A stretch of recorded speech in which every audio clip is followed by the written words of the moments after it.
Il était une fois 3 frères qui voyageaient le long d'une route solitaire et tortueuse au crépuscule. Ils finirent par atteindre une rivière trop dangereuse pour être traversée. Mais les 3 frères connaissaient bien l'art de la magie et d'un simple coup de baguette, ils firent apparaître un pont. Alors qu'ils allaient traverser, une silhouette encapuchonnée leur barra le passage. C'était la mort. Elle était furieuse. Furieuse car d'habitude, les voyageurs se noyaient dans la rivière. Mais la mort était rusée. Elle fit semblant de féliciter les 3 frères pour leur magie et leur dit qu'ils avaient droit à une récompense pour s'être montrés aussi malins. Le plus âgé des frères lui demanda une baguette magique plus puissante que toutes les autres. Alors la mort lui en fit une avec une branche d'un sureau qui se trouvait là. Le deuxième frère décida d'humilier la mort encore plus.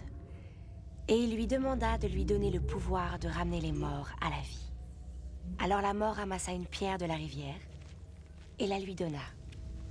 Puis elle s'adressa au troisième frère, un homme humble.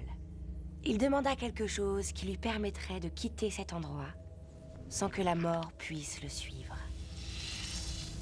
La mort, à contre-cœur, lui tendit alors sa propre cape d'invisibilité. Le premier voyagea jusqu'à un lointain village où, grâce à la baguette de sureau, il tua un sorcier avec lequel il s'était querellé autrefois. Enivré par le pouvoir que la baguette de sureau lui donnait, il se vanta d'être invincible. Mais cette nuit-là, un autre sorcier vola la baguette et pour faire bonne mesure, lui trancha la gorge. Et ainsi la mort prit le premier frère. Pendant ce temps, le deuxième frère rentra chez lui et prit la pierre qu'il tourna 3 fois dans sa main. Pour sa plus grande joie, la fille qu'il avait espéré épouser avant qu'elle ne meure prématurément apparut devant lui.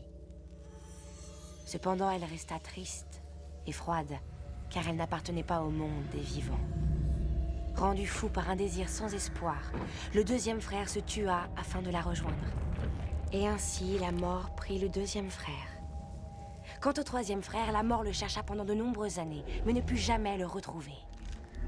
Ce fut seulement quand il eut atteint un grand âge que le plus jeune des frères enleva sa cape d'invisibilité et la donna à son fils.